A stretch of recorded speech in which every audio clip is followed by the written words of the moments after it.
Repo rates पे कटौती करके आरबीआई ने अपना काम कर दिया है। अब बैंक अपना काम कर रहे हैं। बैंकों ने लोन पर ब्याज कम करनी शुरू कर दिए हैं, लेकिन डिपॉजिट्स पर ब्याज दरें भी घटनी शुरू हो गई हैं। अब एक आम आदमी से लेकर बिजनेस पर्संस और अर्थव्यवस्था के लिए घटती दरों का आखिर मतलब क्या है? क्या ये वक्त, अगर बैंकों में आपको ज़्यादा मुनाफा नहीं हो रहा है तो वहाँ से फिर इम्प्रोवाइज़ करके अपना निवेश कहीं और लगाने का वक्त आ चुका है? और अगर कहीं और आपको निवेश करना हो तो फिर कहाँ करेंगे? बाजार में करेंगे, प्रॉपर्टी में करेंगे, सोने में करेंगे या कहीं और करेंगे? बहुत सारी बातें डेट फंड्स को लेकर भी हो रही हैं। आज थोड़ा सा समझने की कोशिश करेंगे कि घटती दरों के माहौल में हर किसी के लिए निवेश की सही रणनीति क्या है। और ग्लोबल उठापटक में आज महंगाई को लेकर, बारिश को लेकर जो आंकड़े आए हैं, उससे ऐसा लग रहा है कि आगे कुछ सुखद हालात हमारे लिए हो सकते हैं। तो थोड़ा अर्थव्यवस्था पे भी बात करेंगे और थोड़ा सा जोड़ने की कोशिश करेंगे कि अर्थव्यवस्था की गाड़ी आपकी निवेश की गाड़ी से कैसे जुड़ी हुई है और दोनों पटरी पर कैसे आएंगे। तो एक बिगर पर्सपेक्टिव में बात करेंगे, आपके लिए निवेश की सही रणनीति बताएंगे एक्सपर्ट्स के साथ। पहले ये रिपोर्ट देखिए।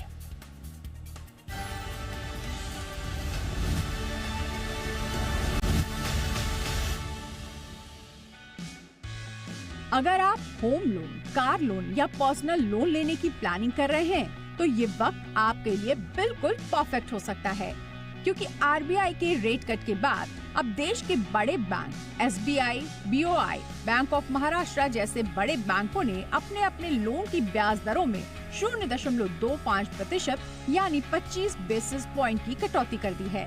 अब बात करते हैं सीधे आपकी जेब की। एसबीआई की रेपो लिंक्ड लेंडिंग रेट अब 8.50% से घटकर 8.25% हो गई है। बीओआई यानी बैंक ऑफ इंडिया की होम लोन दर अब 7.9% हो गई है। वहीं बैंक ऑफ महाराष्ट्र की दर 9.05% से घटकर 8.8% पर आ गई है। यानी अगर आप पहले से कोई लोन भर रहे हैं तो आपकी ईएमआई में सीधी राहत मिलेगी। और अगर आप नया लोन लेने की सोच रहे हैं तो कह सकते हैं कि ये सुनहरा मौका है। अब आपको आंकड़ों के जरिए समझाते हैं कि कैसे आपकी ईएमआई पर फर्क पड़ेगा। मान लीजिए आप 20 लाख का लोन लेते हैं। 20 साल की अवधि के लिए अब अगर ब्याज दर है 8.25% तो आपकी ईएमआई बनेगी 17,041 रुपए और कुल ब्याज चुकाना होगा 20,89,915 रुपए।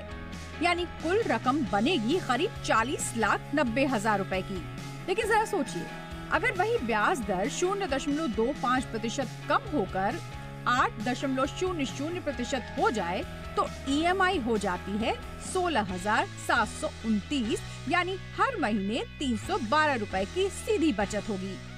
और सिर्फ इतना ही नहीं, पूरे लोन पीरियड में आप 75,003 रुपए बचा लेंगे।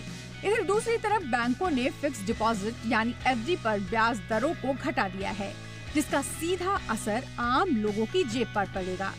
यानी अब बैंक में पैसे रखने पर पहले से कम ब्याज मिलेगा। आइए आपको बताते हैं कि इस बैंक ने कितनी कटौती की है। एसबीआई ने 0.10% की कटौती की है। बैंक ऑफ इंडिया ने ब्याज दरों में 0.25% की कटौती की है।